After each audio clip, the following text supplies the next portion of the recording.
Hey there, today I'm doing something extremely different than normal. What is it? Well, I am reviewing, or walking around I guess would be the right word, a 2024 Mitsubishi Mirage G4 SE. G4 stands for sedan, I don't know why it's called that, but it's a sedan, and SE is the top trim level. There are actually nearly no SE trim level reviews on YouTube. They are everything but the SE. SE has every single option. I don't know why nobody else has reviewed it, so that's why I'm here reviewing it today. Also, I did not drive this car around in this video, I'm just showing you all the features it has. The reason why is I actually already own a Mitsubishi Mirage ES, which is the base model, and I have lots and lots of driving videos on it. These cars drive identically between the base model and the fully loaded model, it's just different features inside. Starting off, I'm going to be showing you the differences on the outside. So, the first thing to show you is the headlights. Instead of them being halogen, they are LED. What's the difference? I don't know, but that's one thing that's different. They also added fog lights, which the base model doesn't have, but some other trim levels also have fog lights. Also, instead of the turn signal being on the fender, it is on the side mirrors. I don't know if that's better or worse, but it's one thing that has changed. Also, on every trim level besides the ES, there are alloy wheels with 175, 55 R15 tires on them. The ES has 165, 65 R14, so a tad smaller. And the ES has steel wheels, so the alloys might be a slight upgrade. I'm not too sure, to me a wheel is a wheel. One thing that you can only get in the SE is keyless entry. You will notice on the driver door and the trunk / hatch there will be a button. As long as you have your key fob in your pocket or purse, you can press the button and it will unlock or lock the car and beep at you when you do so. One thing to note, if the 12-volt battery for the car or the key fob battery, which is the button battery, dies, you won't be able to access the car through the automatic keyless entry. Instead, there is a physical key inside of the key fob which you can take out by pushing a little lever, and that key you can open and close the passenger door, which has an actual keyhole in it. So you won't be locked out if one of the batteries dies. Alright, time to move on to the interior. So on the interior, the driver and passenger door have little cloth things on it, you can see here, and it adds a bit of padding. On the base model and some other models, that's just hard plastic. Here, it's a little bit softer to the touch. I don't know if it's more comfortable or not, but there's that. Also, the door handle has some sort of plastic chrome over the top of it to make it look a little bit more fancy or something. One thing the SE trim level adds is slightly different seats. So these ones are still bland black cloth, but these ones are actually a little bit softer than the base model seats. When I say softer, I mean the material over the padding is softer. The padding is still hard, and they can use some more lumbar support. But you don't notice the seat material difference because you're sitting on the seat through your clothes, not just touching it directly. All of the seats through all the trim levels are manual seats, meaning there are no electric motors moving them back and forth. In the base model, the steering wheel is just hard plastic. In the SE, it's leather wrapped and it has some sort of piano finish on it, which I'm sure will get dirty in approximately less time than it takes you to say appleberry. What is an appleberry? I don't know. The left side of the steering wheel has infotainment things like radio control, answer the phone, and stuff like that, and then on the right side it has cruise control, which is not adaptive, it's just regular cruise control. Moving down to the left side, there is the automatic mirror controls, and here's a really weird one. The base model also has automatic mirror controls, but then our $24,000 Ford Maverick doesn't. Why doesn't the Ford have it? I don't know. That's just something really weird. Either way, they work as expected. Then to the right of the mirror controls, you have your traction control, you have your lane departure warning, and you have your frontal crash mitigation. By the way, by pushing the lane departure warning button, you can enable and disable that if you'd like. If you hold down the crash mitigation button for a couple seconds, it will turn on a little orange light on the dash saying the crash detection mitigation system thing is turned off. You press it again to turn it back on, and you can also tap it, and there are 3 different modes on how soon you want it to turn on. 3 being the most, and 1 being the closest it slams on the brakes. I recommend leaving it on number 3. Also, if you turn traction control off, you have to hold the button down, and it will also turn off frontal crash mitigation as well when you turn off traction control. Over to the right of the steering wheel, there is the shifter knob to put it in park, reverse, neutral, drive, drive sport, and low. Either way, that is leather wrapped on this trim level, and also that thing that says what each gear you're in is piano black, so it will get extra dirty for you, because that's just what black does, you know, it just gets dirty. In the base model, that's white, by the way. But on here, it looks a little bit more fancy. Behind the shifter, there are 2 cup holders, and then there is a little square thing. That right there is for the key if your key fob dies. The car will still start if you have your key inside that little hole for it. Next to that are the heated seats. The heated seats in the United States are only on the SE trim level, and then to the right of the heated seats there's a little USB port which you can plug your phone into the USB port to connect to Android Auto or Apple CarPlay. By the way, behind all of these things there's a cubby. That's for your phone most likely. You can fit your phone in there, and that's just going to prevent it from sliding all over the place. Also above all that, there is a 12 volt 120 watt cigarette lighter, so you can charge things or hook up a 110 volt inverter if you'd like. Another thing this trim level adds is automatic headlights and automatic high beams, which are quite nice to have because, well, they're automatic. They turn on and off, and you don't have to even fool with them or even think about them. They do it for you. And also on the right side of the steering wheel, where the wiper stalk is, you can also turn on automatic wipers, meaning it will just do it for you. So even when it's not raining and you're behind somebody who sprays their windshield wiper fluid and gets all over your window, the car will just automatically turn on its wipers and wipe the windshield off, which is pretty neat. Another thing this trim level adds is chrome around all of the vents. I'm sure it's fake chrome, but one way or another, it adds a bit more color to the car, so that's nice. Also, the car has lots of different settings for the center screen. There's AM, FM radio, there's Android Auto, Apple CarPlay, there's Bluetooth, there's sound. You can adjust the sound of several different things, including the bass treble and the call volume and the radio. Lots of different options there. There's lots of different languages.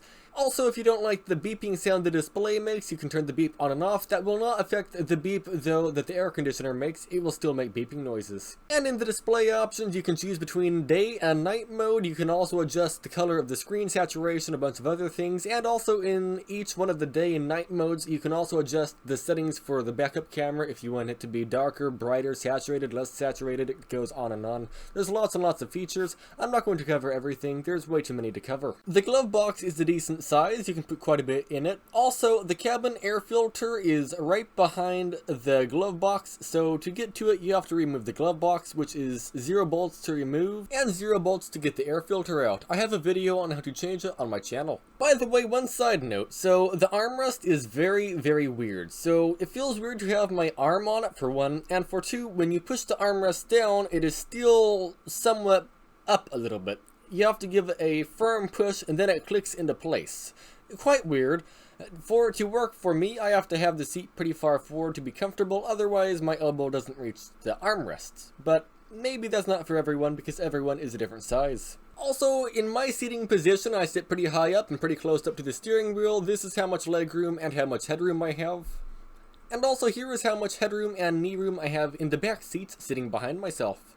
So in terms of headroom, my head is firmly hitting the ceiling at 5'11" if I'm sitting straight up. If I slouch down, I'm perfectly fine. I actually think there's less headroom in the sedan than there is in the hatchback, but there is significantly more legroom in the back of the sedan. Also, this is how much headroom there is in the front seat with the seat all the way down. I am 5'11". Also, here's how much legroom I have with the front seat all the way pushed back. And this is how much legroom there is in the back seat with the front seat all the way back. There's still quite a bit of legroom. If you do this in the hatchback, you have literally no room left, unless you're like 4 feet tall. Either way, the back seat can fit 3, but it's recommended to only sit 2 in the back seat. Also, the back seat has a small map holder on the passenger side. It's extremely small, it's not very deep, but you can at least hold a map in there or something. The hatchback didn't have that. Also, you have fake carbon fiber and chrome door handles in the back seat as well. Also in the back seat, you have 3 cup holders. You have the cup holder in the middle. right there, but then you also have two cup holders that come out of the armrest of the back seat. The caveat, if you use the armrests in the back seat, you can't fit a third person in the back. It's only a 4-seater if you do that. Either way, there's technically 3 cup holders in the back seat. Unless you have 5, then there's only 1 cup holder in the back seat. Also, there is a pass-through to the trunk. You can see it right here. It's just a little piece of plastic you can fold down to put longer pieces of, let's say, wood in the car. Maybe a ski or something. Other than that, you'd have to get yourself a roof rack or a tow hitch to tow a tiny trailer or a cargo carrier. Sadly, on the G4/sedan version, the back seats do not fold down in the 60-40 split. It just stays up. All you have is that little pass-through. So sadly, you cannot fit a full-sized refrigerator in your car. Yes, you can do that in the hatchback. I've done it. But the trunk in the G4 is decently sized. I would say it's about the same size, maybe slightly larger than the hatchback. The hatchback is not as deep, but you can pile it to the ceiling. In here, it's only halfway to the ceiling because it's a sedan, not a hatchback. So, yeah, I'm not really sure which one's bigger, but yeah, the pass-through works like a pass-through. They let me get in the trunk to show you how big it is, and I mean, I'm able to sit in the trunk, so it's a decently large trunk, I would say. It's definitely bigger than like a Mazda Miata or something, which this car actually weighs less than a Mazda Miata, which I find pretty interesting. By the way, if you're wondering how you open the gas cap on this car, to the left of the driver's seat there are 2 levers. One of them is for the trunk, one of them is for the gas cap. The gas cap on this car is a normal gas cap. It's just a cap, not a capless filler like in, let's say, a Ford Maverick. And it works like it should. It's a place where you put gas in the car. Also, I had the heated seats on for a while, and the backrest of the seat and the bottom of the seat both get heated. Also, the air conditioner has lots of different settings you can do. There's the temperature. You can go between 61 and 89 degrees. You can have recirculating air and outside air blowing in, manually controlled fan speed, or you can just set it to the temperature you want and set it to auto. Lots of people like that feature. Personally, I don't, but one way or another, you will get what you want out of the air conditioner. I have tested mine in Indio, California when it was 121 degrees, and the air conditioner worked great, so I have no complaints. One thing I forgot to mention until now, but the gauge cluster, there is a little stick sticking out of it, and you see how it says the odometer, how many miles is on the car? If you keep clicking that, it tells you stuff like your average miles per gallon, how many miles of range left you have, how many miles until the next maintenance interval, how hot it is outside, quite a few other things. I don't know what they do though. And if you have it on how many miles until empty and hold the stick down for a while, it takes you to trip B, and I never reset mine, and it tells you basically the lifetime gas mileage of the car unless you reset it. Mine says 55.5, but this car only has 10 miles per gallon over the life of its car, which is 14 miles. I guess Mitsubishi must have just had this car idling for hours on end, it seems. Oh, also, the gauge cluster is a little bit more fancy than the base model, which makes it look a little bit more sporty, even though this isn't really what you would call a sporty car. But the SE gauge cluster definitely looks more interesting. By the way, if you're wondering what that big black box is behind the rear view mirror, basically that is all the sensors for the car. Like, for example, forward collision mitigation, rain sensing wipers, auto high beams, stuff like that. By the way, this little thing right here is basically just to tell you if you're buckled in or not in the 2 front seats. It doesn't tell you at all if you're buckled in or not in the back seat because there's no sensors back there. Also, you have one dome light in the car. It is right up here. Next to the dome light, there is a microphone, which is for when you're, let's say, in a call or something, or when you're Googling things while you're driving. You press a button on the steering wheel and talk through that microphone. Also, the driver and passenger visors have mirrors on them, so you can look at yourself while you drive down the road. Also, under the hood, there is, of course, the 1.2-liter 3-cylinder engine making 78 horsepower and 74 pound-feet of torque. Many people are not very happy with that for some reason. I don't know, I drive it all over the place. I've put 33,000 miles on it in a year and have absolutely no issues with the engine. I've drove up and down mountains. I've drove up literally the highest elevation road in California, Rock Creek Road, elevation 10,255 feet, and I did just fine. Sure, it's a little bit slower than your average Camaro or turbocharged Toyota Camry or something, but it does what it needs to do. It gets 50 plus miles per gallon with me driving it, and it does just fine. No, it's not a sports car, and it's not trying to be a sports car. It's trying to get you from point A to point B decently comfortably. Either way, the engine is quite easy to work on. There's lots of space all over the place to get to things, which is quite nice. But one thing I need to say, so for the transmission in this car, it has a continuously variable transmission, or a CVT. They work great. In these cars, they are decently reliable. But in these cars, the Nissan Versas, Nissan Sentras, they all have the same CVT. And that is the number one thing that fails on these cars, that costs a lot of money. The reason why they fail is because almost nobody changes the fluid on them. Transmissions, specifically CVTs, well, all of them need service, but CVTs in specifically really need services.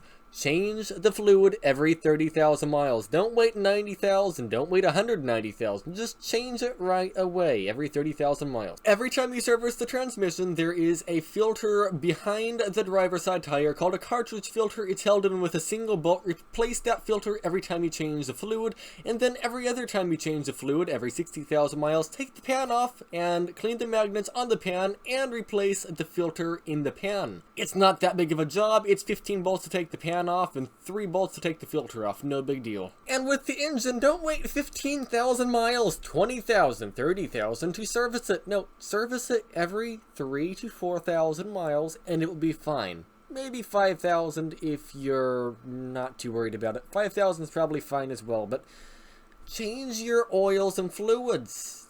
Those are a lot cheaper than an engine or a transmission. Just do it. It's not that hard. I'm not trying to tell you what to do. I'm just saying servicing your car is extremely important. If you don't take care of it, it's not going to take care of you back. That's what I'm trying to say. Also, some of the plastics in these cars can get vibrating, buzzy sounding, and squeaky sounding as the car ages and gets more miles on it and older.